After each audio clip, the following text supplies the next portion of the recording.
The Bazaar, launching into closed beta in October, has 6 known heroes. But what about the others? You should know. I'm a bit of a legend on Pelago. Hi, I'm Artificer or Greg, and today we're going to be designing heroes 7 through 9 ourselves. If you have your own ideas, absolutely play along, write them in the comments below, and we'll see if your ideas sort of lined up with ours. Anyway, without further ado, let's get into hero number 1.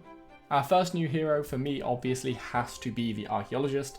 For those of you that don't know, in a past life, i.e. many years ago, I used to be an archaeologist myself. I have archaeology degrees, big into archaeology, love it.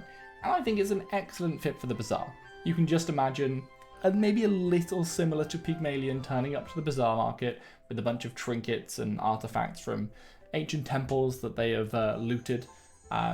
So, you know, less of a Indiana Jones kind of, it belongs in a museum, and more of your classical antiquarian who is borrowing artifacts from other places and trying to trade them for own personal gain. Given that this hero is going to be, you know, more of this sort of outdated antiquarian type archaeologist, I would absolutely give them a very well-spoken British accent or something similar. And as that's kind of not the norm for the Bazaar, I would definitely make them one of the alien races. That, and we have some fantastic alien races to choose from that we haven't really explored, so I would love to see one of them, you know, kind of like we have Pygmalion and Jules. I'd like to see another alien race rather than another humanoid alongside Max, Fell, and Vanessa.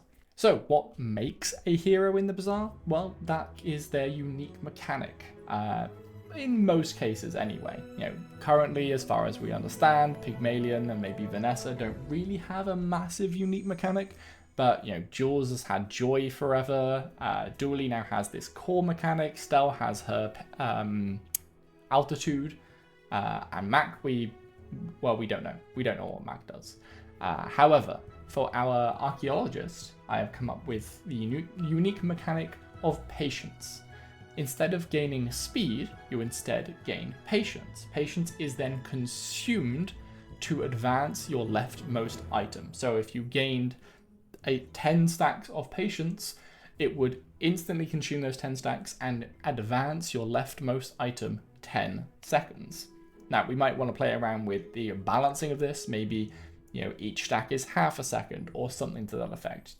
You get the idea. It's just the general concept of speed, which makes your items charge faster, is replaced by patience, which means your items will not charge faster. They will always charge at their regular rate. However, they will be advancing a lot more often. Once your leftmost item has triggered with patience, it will then go on a sort of patience cooldown and won't be able to trigger with patience until everything on your board has triggered at least once with patience. So if your leftmost item triggers, your patience will then trigger the second leftmost item until all of your items have triggered with patience and it comes back round to the beginning. So you can't just abuse this, put an item in the leftmost slot, which is incredibly powerful, and trigger it over and over and over. Maybe we do want to do that, but at least in this initial version, I've decided that patience will just slowly work its way across your board. With this mechanic, the archaeologist items, I think, will be more suited to having larger cooldowns but bigger effects. Thinking more along the lines of Rolling Boulder, which, incidentally, Rolling Boulder would absolutely be a fantastic item to add into the Archaeologist's collection. I can definitely see future heroes borrowing items from existing heroes, where at least they make the most sense. Speaking of our items though, let's get into our main archetypes for the hero. I have gone with artifacts being his main archetype because that kind of just makes the most sense. These would be sort of your high cooldown, big payoff items. Some of them would revolve around making money. Most of them would more so be deadly. I haven't given the archaeologist the weapon archetype as one of its main 3, which is a little odd because most heroes seem to have weapons as far as we know so far. I don't see the archaeologist not having weapons. They absolutely will have some, but instead of having a massive number of weapons, I've given them artifacts too. Many of them, I guess, could be categorized as weapons, but artifacts being the main archetype. Big payoff, big cooldown. The second archetype I've given them is tools. Tools, I've decided will be most of their patience gainers, as in, I guess, speed gainers. And in fact, to make it more useful if other heroes were to pick up these items, it would probably be listed as gain speed, but obviously for our archaeologist, that will become patience.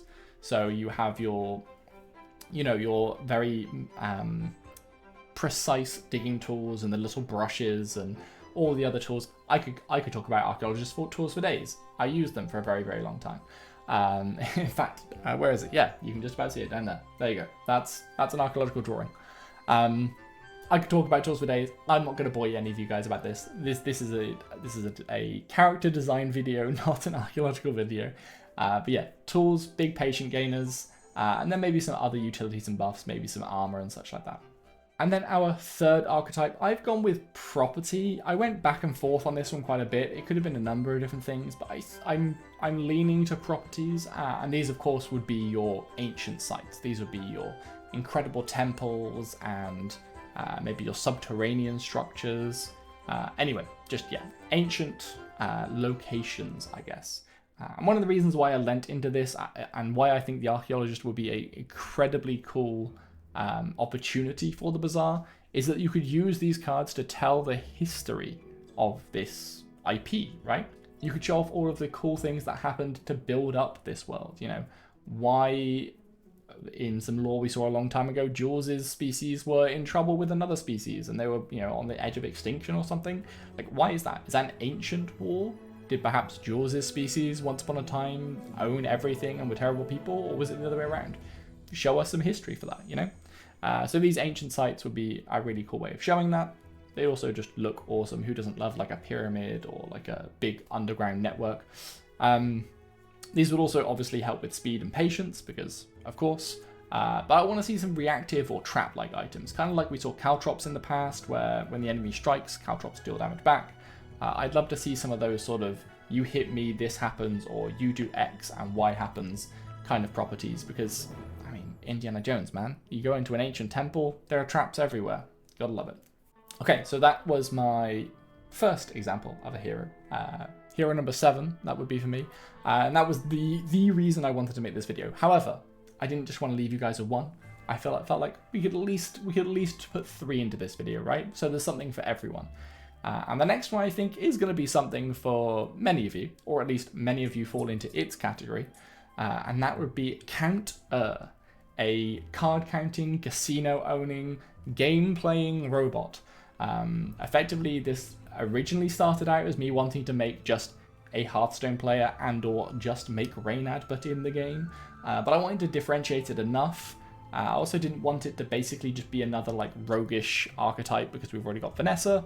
So I went somewhere sort of between Vanessa and Pygmalion and decided that Count obviously with the title being Count and being their name, because a lot of the robots, maybe except Dooley, have a sort of punny name. So he's a card counter, so Count, or they're a card counter, so Count. But they have some fancy title because they own a string of casinos and maybe some bars and such like that. And they made their money originally as a security robot who was designed to count cards and make sure no one else was cheating, that sort of thing. So yeah, let's get into their unique mechanic, which is card counting. This was a sort of little test, and I would like to see them do something like this, or at least play around with this. That this unique mechanic for Count is a encounter-based mechanic rather than a battle-based mechanic, right? We've seen Jaws with Joy, that's a battle-based mechanic. Stell with Altitude, battle-based mechanic. Dooley's Core is mostly a battle-based mechanic, although you do have the core on your board, so you've got to figure that out. But with Count it's a very simple mechanic. I've just put so far that Count will be able to see one of the items or options from each of the merchants when they appear. So you start your next encounter of the day, you see JJ, Andy, and Deborah. You hover over Deborah and it will show you in a little pop-up that you're going to be able to speak with some influential person, right? Because Deborah knows all the people of the Bazaar. You hover over Andy and you see that it's going to sell you a particular small item. You're like, oh, okay, that small item, not very useful for my build. You hover over JJ and it shows you maybe the casino itself, right? That's going to be one of Count Er's items, is his large property, the casino that he owns. Maybe you see that and you're like, oh, yes, absolutely. I've been looking for this item. That's what I'm going to build my build around. So you go into JJ and then you see you have the casino as one of the items and then 2 other items that you didn't previously know. So it's just a little bit of an aversion to the RNG, I guess. Very fitting for a card counter. He knows or they know the probabilities of things. So yeah, I'd be interested to see how that unique mechanic works. But obviously in the battle, plays out just like your sort of standard heroes, but Pygmalion, Vanessa, etc. Count as archetypes. The first one I went with, I originally had friends, and then I remembered, thanks to the bazaarlibrary.com, great resource, go check it out down below. Swampsy made a website that tracks all the cards that we've seen so far. It is fantastic. Stell has an archetype called Drone, so we're going to borrow that, and we're going to have drones. These drones are all going to be card robots. So you'll have the Ace of Spades drone, and the 9 of Diamonds drone, and the 2 of Hearts drone, right? They'll all do different things. They'll all have a bunch of different utility, lots of unique abilities. I'm not necessarily seeing that they will be a lot of combo pieces. Maybe we build some of them to be combos, but most of them will be the sort of central piece of your build, or an important piece of your build, kind of like vehicles with Vanessa, or at least the 2 vehicles we've seen so far. They'll be more core to your build than they will be combo pieces, but we should absolutely build a combo piece. Maybe we'll build like a royal flush of, maybe not spades, maybe like a hearts royal flush combo piece. Who knows? We'll figure it out. But yeah, just these little card drones that he would have used back when he was a security robot and continues to use to this day in their own casinos. The next archetype I went with, I'm undecided on. So maybe you guys can help me decide on what this should be. I've gone with potion/meal. It could be either. But basically alcoholic beverages, or maybe just drinks, let's say, if we want to avoid linking him to alcohol. But yeah, alcoholic beverages that Count would serve at the casino or bar that they own. So yeah, these would be either potions or meals, depending on how you want to look at it. And they would range from, a lot of utility effects, maybe some healing, maybe some poison, because, alcohol, kind of a bit of a poison. We'd really just want to sort of fill out the Count's access to different things, like burning and poison and speed and all these other things. I think the alcoholic beverages, with their very wide range of flavors and colors, I think that could fit in quite nicely, and they would look beautiful too. Also, we would get some lore about official Bazaar cocktails, who doesn't want that? After those 2 sort of hard set archetypes, I didn't really have a final archetype that I wanted to include with Count, so I went with 2 mini archetypes.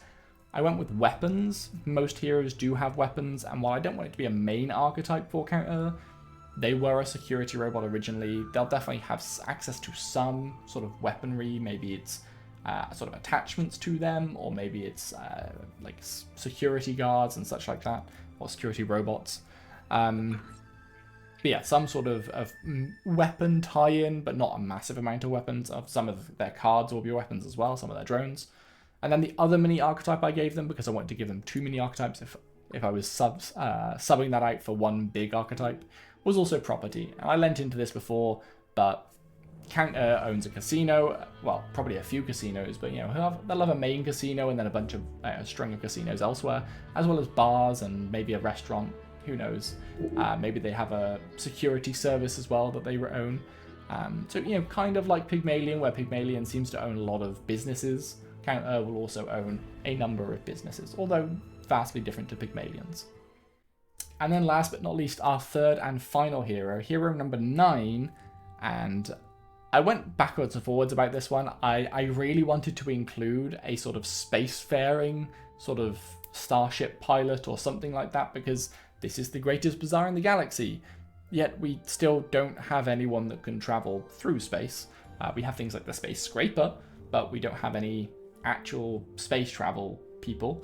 But there is one other thing we don't have, and we don't have magic. yet we have an encounter involving some like cultist type thing, right? Where they're sacrificing something. Anyway, so I decided on the Scion. The Scion I went with being a human, because humans are pretty fickle and they tend to be swaying pretty easily. So yes, the Scion will be the sort of cult leader here to spread their elder patron's will. They'd have some sort of unique interaction with the cultist event.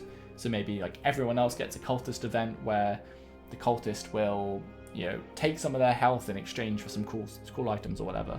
And if the Scion goes to the cultist, then the Scion will almost see a reversal of that, right? Where they can gain health or something. Anyway, let's get into... I haven't decided how that's going to work. So that would be a fun little challenge for the team, or for you guys in the comments below. But the unique mechanic for the cultist, I actually quite like. I think Patience is probably my favorite of the three, but this was a close second. The unique mechanic I went for here was something I'm calling Sacrifice. And when the Scion themselves drops below half of their max HP in battle, they double her current stats, and many of her cards will gain additional effects. So a lot of her cards will normally start off quite weak, but then once the Scion or Sacrifice ability triggers, they will get much stronger. As a result, a lot of her cards are going to be dealing damage to herself, restricting how much health she starts with, as well as having mild effects into stronger effects. So her first archetype is of course going to be one that we need in the Bazaar, well, not necessarily need in the Bazaar, but don't have in the Bazaar yet, and definitely opens a lot of doors, and that is just magic. I nearly went with like ritual or some like occult maybe, but no. Let's just keep it simple. Let's say magic. We did this with joy, remember? Like joy used to be food or something, or I can't remember what it used to be called, but they changed it to joy so that it could work for other people. Let's use this archetype. Let's change this archetype to magic so it can be used for other people in the future. So the magic archetype for our cultist is going to be a lot about sacrificing HP. She is going to get some solid effects from losing her own health points. I think I'd lean towards percent-based losing, and a percentage of current rather, maybe the maximum. But percent almost always means you'll never lose all of your hit points. So if you are at 1 health, the Sandstorm hasn't triggered yet, and you're against a tanky build, you won't be able to quite knock yourself out. The enemy will need to do 1 point of damage to finish you off. So I'll have these percent-based dealing magical abilities that are harming you and hurting the enemy, and then once you drop below half health points, half of your maximum hit points, they evolve and become stronger, and then they're still harming you but doing a lot of damage to the enemy. Moving swiftly into our second archetype, we have weapons. She's kind of a shady, culty leader type thing. Lots of daggers, lots of sacrificial ornaments. Yeah, lots of dark, sharp, stabby things for the cultist. It just kind of made sense. Most characters do have weapons as one of their main archetypes, and she is kind of evil after all, so it just made a lot of sense. Maybe we get some, enchanted dark weapons from her patron. We'll see. The final archetype, this one I'm not massively sure if I like the particular terminology of, but I've gone with friends. This could quite easily be magic. I could see some of them being magic and friends. And friends might not be perfect for this. They might decide to come up with something else, but I can't really see what else you do. These are going to be summoned creatures. These are going to be your little familiar imps, all the way up to your great catastrophic sort of kaiju level monsters that you summon from her ancient deity. Maybe the ancient deity itself, who knows? These I see as having 2 possible ways of going. Either they all start off as these cute little critters that don't seem to be doing too much, and then when she falls below half health, they evolve and become these massive powerhouse dangerous things. Or she has some sort of familiars that are just standard. It's a friend item that does a thing, and it might not even evolve when she goes below half health, right? They're going to be more utility, they're going to be more sacrificing HP, they're going to be setting you up ready for your other friends, who are going to start off as either like eggs or maybe like particular religious artifacts, or at least religious to them, or maybe just like a ritual circle, right? That then evolves when she falls below half health and turns into the big giant kaiju monster. That I think I'm the happiest with, but it probably is the hardest to implement. But it just seems like a really cool idea, right? Where you actually see the items themselves evolving, and maybe when she falls below half hit points, there's kind of like you have with the boulder and the dam, these like incredible effects where like I just see this like pillar of like fire imploding from your item as the item sort of tears itself open and turns into the kaiju item instead of the ritual circle or artifact or whatever it was before. So, would you main any of these heroes? If yes, let me know in the comments. Otherwise, I'll see you in the next video. Ciao.